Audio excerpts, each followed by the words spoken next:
Hi నమస్తే, welcome to Myra media. నేను మీ కేవీఆర్. ఆంధ్రప్రదేశ్ రాజకీయాల్లో మరో సంచలనం చోటు చేసుకుంది. మాజీ మంత్రి పత్తిపాటి పుల్లారావు కొడుకు ప్రత్తిపాటి శరత్ ని పోలీసులు అరెస్ట్ చేశారు. 14 రోజులు రిమాండ్ కూడా విధించారు. అవేక్సా కంపెనీ ఫేక్ భాగవతం తర్వాత ఆయన కంపెనీ ద్వారా ఫేక్ బిల్లులు సృష్టించి మెటీరియల్ కాస్ట్ ను పెంచేసి అడ్డగోలుగా దోచుకున్న డబ్బును మనీ లాండరింగ్ ద్వారా వివిధ కంపెనీల్లో పెట్టుబడి పెట్టిన భాగవతాలన్నీ ఇప్పుడు వెలుగు చూస్తున్నాయి. ఈ కేసులో విజయవాడ కమిషనరేట్ పోలీసులు ప్రత్తిపాటి అశోక్ ని అరెస్ట్ చేసి రిమాండ్ కూడా చేశారు. అయితే ఒక ఆంధ్రప్రదేశ్లోనే కాదు, తెలంగాణలో కూడా ఒక మీడియా సంస్థ అధినేతను అడ్డం పెట్టుకొని ఇద్దరు కలిసి వ్యాపారం చేసి రియల్ ఎస్టేట్ వ్యాపారంలో వేల కోట్ల రూపాయలను కొల్లగొట్టినట్టు తాజాగా వెలుగు చూస్తుంది. ప్రత్తిపాటి పుల్లారావు మీద ఆంధ్రప్రదేశ్లోనే కాకుండా తెలంగాణలో సైతం కేసులు ఫైల్ అయిన విషయం ఇప్పుడు వెలుగు చూస్తుంది. ఒకసారి డీటెయిల్గా చూసే ప్రయత్నం చేద్దాం. అసలు ప్రత్తిపాటి పుల్లారావు ఏం చేసిండు ఏందన్నది. ఇది విజయవాడ కమిషనరేట్ పోలీస్ కమిషనరేట్ వారి కార్యాలయం పత్రికా ప్రకటన. బినామీ కంపెనీల పేరుతో రోడ్ల నిర్మాణ పనులకు సంబంధించి మెటీరియల్ కొనుగోలు చేసినట్లు బోగస్ బిల్లులను సృష్టించి కోట్లాది రూపాయల ఇన్పుట్ ట్యాక్స్ క్రెడిట్ పొందిన కేసులో ముద్దాయి అరెస్ట్. అవేక్సా కార్పొరేషన్ ప్రైవేట్ లిమిటెడ్ వారు 2017 మరియు 22 సంవత్సరం మధ్యలో అమరావతిలో సిఆర్డీఏ పరిధిలో రోడ్ల నిర్మాణ పనులకు సంబంధించి ఎటువంటి రోడ్లను నిర్మించకుండా వారు సృష్టించుకున్న బినామీ కంపెనీల పేరుతో రోడ్ల నిర్మాణానికి మెటీరియల్ను ఢిల్లీలో కొనుగోలు చేసినట్లు బోగస్ బిల్లులు సృష్టించి ప్రభుత్వం నుండి కోట్లాది రూపాయల ఇన్పుట్ ట్యాక్స్ను క్రెడిట్గా పొందినట్లు డీజీజీఐ వారి విచారణలో గుర్తించి సదరు రిపోర్ట్ను ఆంధ్రప్రదేశ్ రాష్ట్ర డైరెక్టరేట్ ఆఫ్ రెవెన్యూ ఇంటెలిజెన్స్ వారికి ఇవ్వగా సదరు రిపోర్ట్ ఆధారంగా చేసుకుని ఆంధ్రప్రదేశ్ రాష్ట్ర డైరెక్టరేట్ ఆఫ్ రెవెన్యూ ఇంటెలిజెన్స్ వారు మాచవరం పోలీస్ వారికి తగు చర్య నిమిత్తం ఫిర్యాదు చేయడం జరిగింది.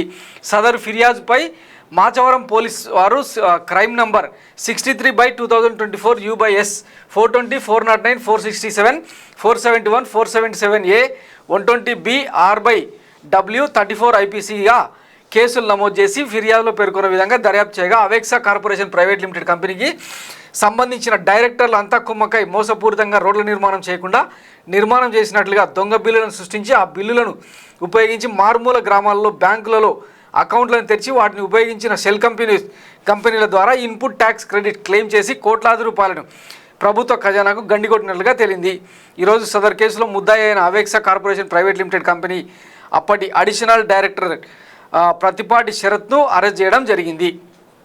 ఇది క్రైమ్కు సంబంధించిన ఆ నేరానికి సంబంధించిన డీటెయిల్స్, అంటే పోలీసులు ఇచ్చిన ఛార్జ్ షీట్ అనమాట. దీని మీద ఇంకా మన గులపత్రికల్లో ఎట్లాంటి వార్తలు రాశారంటే, మాజీ మంత్రి పుల్లారావు కుమారుడు అరెస్టు, శరత్ అక్రమ అరెస్టు, కక్ష సాధింపే, టీడీపీ నేతలను వేధిస్తున్నారు అని చెప్పి చంద్రబాబు స్టేట్మెంట్ అనమాట. మాజీ మంత్రి పత్తిపాటి పుల్లారావు తనయుడు శరత్ అక్రమ అరెస్టు ముమ్మాటికి ప్రభుత్వ కక్ష సాధింపు చర్యనని టీడీపీ అధినేత చంద్రబాబు మండిపడ్డాడు.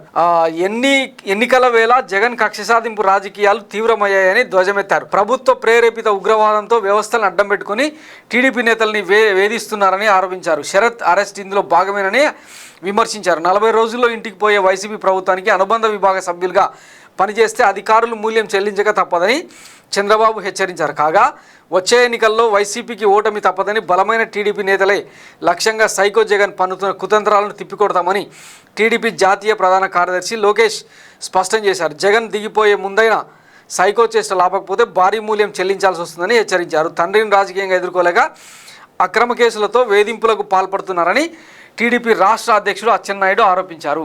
ఇక్కడ ఎఫ్ఐఆర్లో ఏముందంటే, ఎఫ్ఐఆర్లో అవేక్సా కార్పొరేషన్ ప్రైవేట్ లిమిటెడ్ డైరెక్టర్లు కుర్రా జోగేశ్వరరావు, బొగ్గవరపు నాగమణి, మాజీ డైరెక్టర్లు పుల్లారావు కుమారుడు శరత్, బొగ్గవరపు అంకమ్మరావు, బొగ్గవరపు మార్కండేయులు, పచ్చమట్ల భీమరాజు, ప్రత్తిపాటి టీనే వెంకయ్యమ్మలను నిందితులుగా చేర్చారు. వారిపై పలు సెక్షన్ల కింద కేసులు నమోదు చేశారు.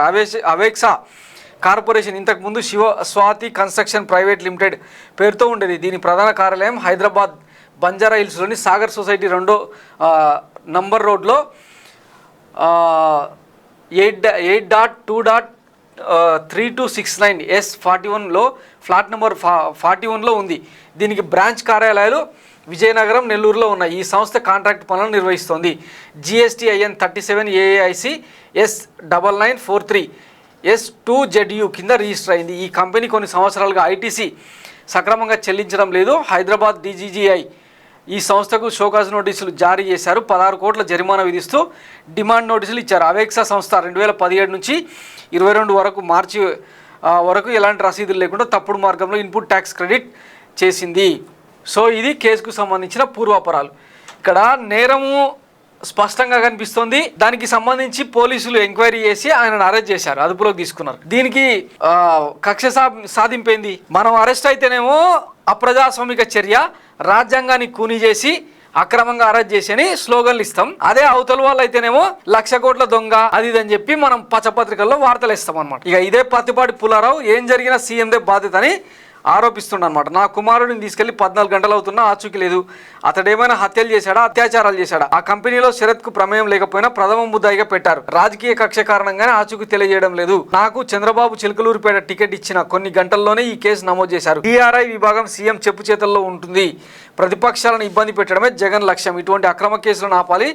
నా కుమారుడిని బేషరతుగా విడుదల చేయాలని చెప్పి కోరినమాట ఈయన. సో ఈయనకు సంబంధించి అంటే ఒక మీడియా అధినేతను అడ్డం పెట్టుకొని తెలంగాణలో భూదోపిడీకి ఏ రేంజ్లో పాల్పడ్డాడు అన్నది ఇవి పాత 2020లో ఇండియన్ ఎక్స్ప్రెస్ రాసిన ఆర్టికల్ అనమాట. After filing cases against farmer minister Prathipati Pullarao and P Narayana for అలిజెడ్లీ purchases assigned lands through Binami in Tulluru and other villages in the capital region. The CID on Friday registered cases against 7 more persons who bought assigned lands worth lakhs of rupees in Amaravati through they hail from poorer section. The CID has already written a letter to the Income Tax Department urging to probe against 106 people who allegedly made cash transactions of 2 lakh and above purchased assigned lands. It is suspected that these people might have acted as binamis for the biggies allegedly involved in the insider trading. Based a complaint lodged Penamaluri Tahsildar G. Badru. The CID registered cases against the 7 persons under section 177, 402, 420, 468, 471 and 102B of IPC. In his complaint, the Tahsildar stated that the 7 persons who got right ration cards who were found to have misappropriated the government schemes. All these 7 persons own lands in the capital region and the city. We found that they got white ration cards and submitting fake documents, Badru said అని ఇందులో రాస్తుందన్నమాట. So ఇంత క్లియర్గా evidences సహా గతంలో, ఇది ఇప్పుడు కాదు 2020లో నమోదైన కేసు. ఈ కేసులో భాగంగానే ఈయనను అరెస్ట్ కూడా చేయడం జరిగింది. దీన్ని తప్పుడు కేసు అంటాడు. ఇది 2020 ఫిబ్రవరి 7న income tax searches on aides of Nara Chandrababu Naidu and TRS leader skin. ఇందులో టీఆర్ఎస్ వ్యక్తుల హస్తం కూడా ఉందని చెప్పి హైదరాబాద్లో కూడా కేసులు నమోదైనాయి. దీనికి విజయవాడలో శరత్ అరెస్టుకు ఏం సంబంధం, దానికి జగన్ ప్రభుత్వానికి ఏం సంబంధం, కక్ష సాధింపు ఏముంది చూస్తూనే ఉన్నారు కదా. ఈ డేట్లు 2020లో నమోదైన కేసులకు సంబంధించిన ఆధారాలను ఇప్పటిదాకా అంటే వాళ్ళు తవ్విదీసి విచారణ చేసి ఇప్పుడు అంటే బినామీల పేర్లతో రేషన్ కార్డులు అంటే లబ్ధిదారులను అడ్డం పెట్టుకొని అడ్డగోలుగా తిరువూరు తర్వాత మంగళగిరి ఏరియాలో పెద్ద ఎత్తున భూములు కొల్లగొట్టిన విషయాలన్నీ ఇప్పుడు వీళ్ళ నోటీస్కి వచ్చినాయి. అమరావతి భూ కుంభకోణంలో ఈ ప్రతిపాటి పుల్లారావు హస్తం కూడా ఉందని మనం రియల్ రాజధాని ఫైల్స్లో చూసినాం కదా. ఇంత క్లియర్గా ఉన్నాక కూడా ఒక మీడియా అధినేతతో కలిసి కొన్ని దశాబ్దాలుగా హైదరాబాద్లో ఆంధ్రప్రదేశ్లో విచ్చలవిడిగా రియల్ ఎస్టేట్ వ్యాపారం చేసి 1000 కోట్లు సంపాదించిన ప్రతిపాటి పుల్లారావు. సరే సంపాదించడం అది అక్రమమో సక్రమమో లేకపోతే ఆయన వ్యాపార దక్షతను, ఆ తర్వాత కనీసం సంపాదించిన ఆస్తులకు సంబంధించి ట్యాక్సులు జిఎస్టీలు ఇవన్నీ ఫైల్ చేయాలి కదా. అది చేయనందుకే ఇప్పుడు ఇదంతా. ఇంకొకటి ఇందాక చూసినాం కదా, అమరావతి రాజధాని రోడ్ల కోసం కనీసం రోడ్లు వేయకుండా మెటీరియల్ ఢిల్లీ నుంచి తెప్పించినామని చెప్పి ఫేక్ బిల్లులు షెల్ కంపెనీల ద్వారా డబ్బులు ఎక్కడెక్కడికో మార్చి దోచేసుకున్నారు. ఇదే అమరావతి భూ కుంభకోణానికి సంబంధించిన బిహైండ్ హిస్టరీ, ఇన్సైడర్ ట్రేడింగ్.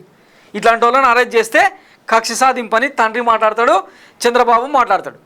దీన్ని పచ్చపత్రికలు ముద్రేస్తాయి అనమాట, వచ్చేస్తాయి. సో ఇది ప్రతిపాటి పుల్లారావుకు సంబంధించిన డీటెయిల్డ్ ఇన్వెస్టిగేషన్. కక్ష సాధింపు లేదు, తోటకూర లేదు, నేరం చేసిండ్రు, రుజువైంది, అరెస్ట్ చేసిండ్రు. Thanks for watching Maira media. నేను మీ కేవీఆర్. Thank you.